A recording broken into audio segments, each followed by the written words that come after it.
Okay, so I wasn't actually planning on doing any kind of recording or anything today. I very much thought that my next video would be the video on unconditional election, but I guess I just had a lot on my mind this morning and yesterday, and there's just some stuff that I wanted to say. I don't have any sort of notes or anything. I just got some verses that I've been thinking about and posted a little bit in the group chat about it, but there was really just too much to say for me to really be able to post there effectively, I guess. Everybody knows that these last few years have been rough with COVID and, the protests with the George Floyd killings and all this tension that we had with the end of President Trump's time in the office and the beginning of President Biden's, and the problems that we had in Afghanistan, the problems that we're seeing now with the Russian and Ukrainian war going on, seeing a lot of uncertainty about things online.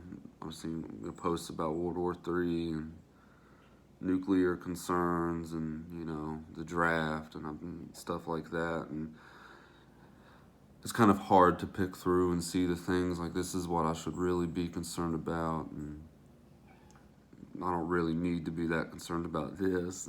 Everything is just everything just feels scary.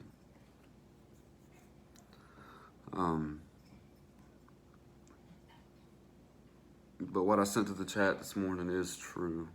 God is in sovereign control. God is the Alpha and the Omega, the beginning and the end, and the author of everything in between.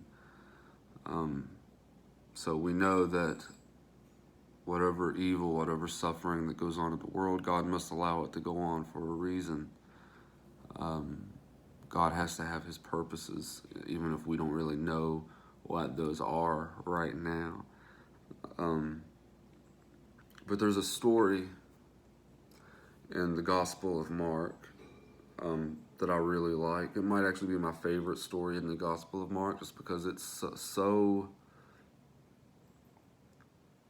outlandish. It's almost comical. It's in Mark chapter 8, starting in verse 14. It says, the disciples had forgotten to bring, let me go back a little bit. I'll start in verse 11. The Pharisees came and began to question Jesus to test him. They asked him for a sign from heaven. He sighed deeply and said, why does this generation ask for a sign? Truly, I tell you, no sign will be given to it. Then he left them, got back into the boat, and crossed to the other side. So it's important to understand that Jesus and the disciples are on a boat, and they're crossing over the water to get to the land on the other side. So the scene that we're about to see takes place on a boat in the middle of the water.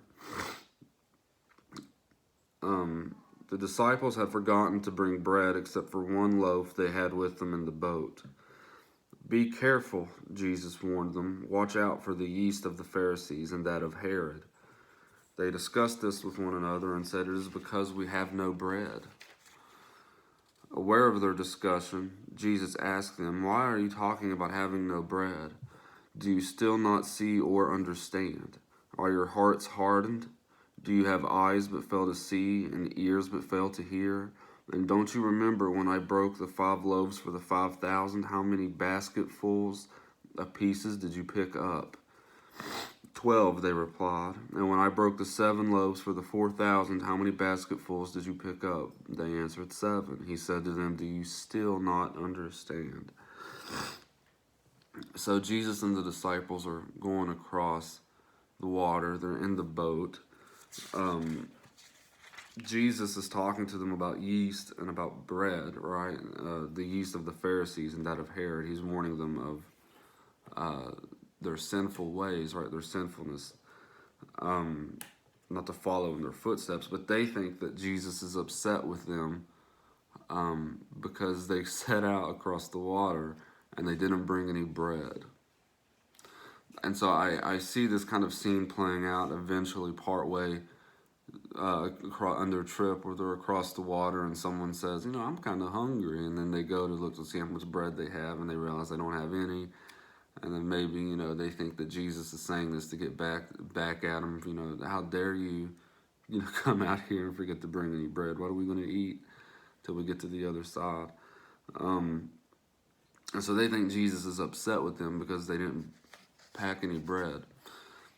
But literally, in chapter 6, they witness Jesus feed the 5,000 with 5 loaves of bread and 2 fish, and they take up 12 basketfuls of extra. And then Jesus feeds the 4,000, and they have 7 loaves of bread, and they take up 7 baskets extra of leftovers. And they're afraid that they're going to be hungry on the boat crossing the water. They're afraid that Jesus is upset with them for forgetting to bring bread, even though Jesus has clearly provided that need in the past. So Jesus kind of reprimands them a little bit, and he brings to mind, he makes them remember the times in the past where they did not have enough and he made enough. And I believe there is something to be said in Scripture about the practice of remembering. Time and again, most of the, well, maybe not most, but a lot of the Old Testament laws are about remembering. All of the feasts and the festivals are all about remembering. The Passover, remembering about how God spared the Israelites and the plagues. The disciples or the Israelites are often called to remember God freeing them from Egypt and splitting the Red Sea and allowing them passage. And there are many events in the Old Testament that the Israelites are called to remember, because remembering can be a powerful thing. There's a psalm, it's Psalm 77.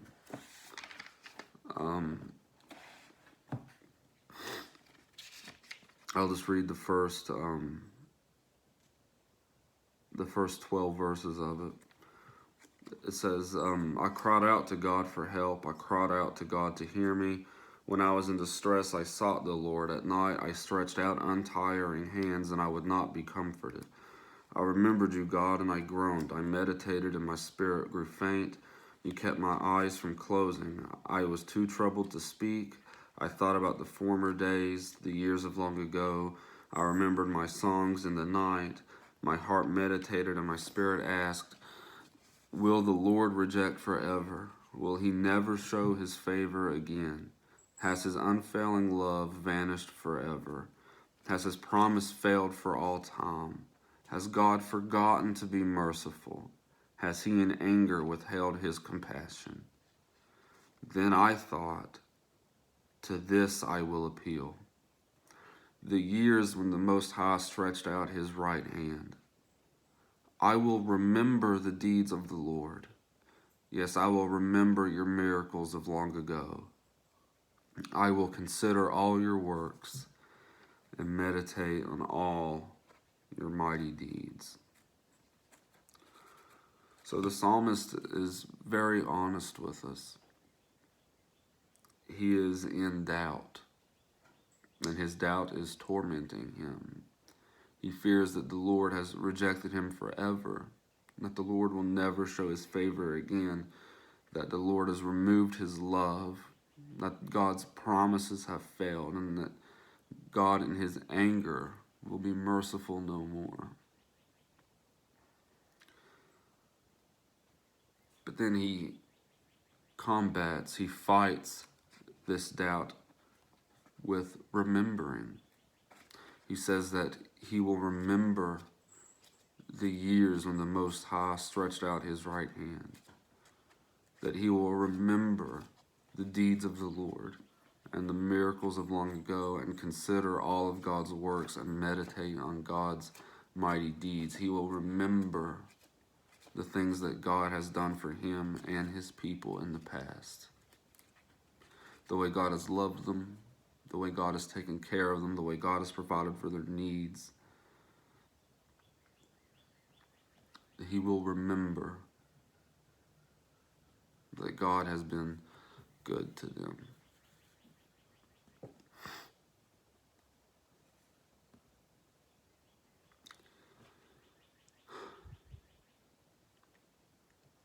So I think that we should probably take a page out of the psalmist's book.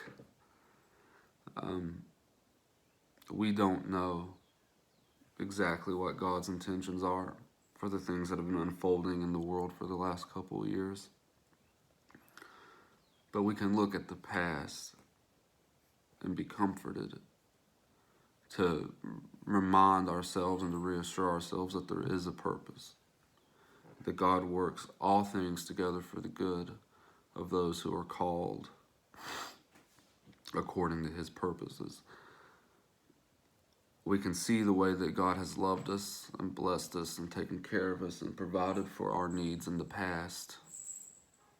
And we can trust that he will do that again. So instead of focusing or meditating on our doubts or our uncertainties, let's focus on that instead. Let's try to remember the many, many ways that God has revealed his goodness to us in the past. And let our remembering give us peace and comfort in our current situation, and a little bit of hope that we might not be destitute, so that we might not be too discouraged or too down in the dumps, and to safeguard ourselves against temptation. So,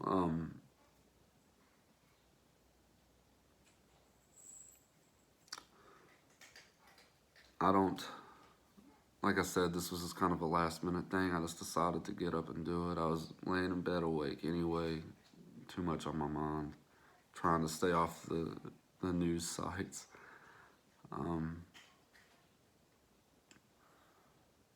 But hopefully this was somewhat encouraging to somebody.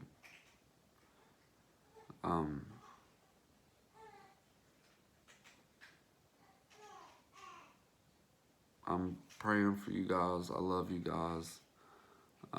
Hopefully this message is able to give you some sort of peace and some sort of comfort, that we might not despair, and that we can stay faithful to God, knowing that he is faithful to us. Thank you, guys.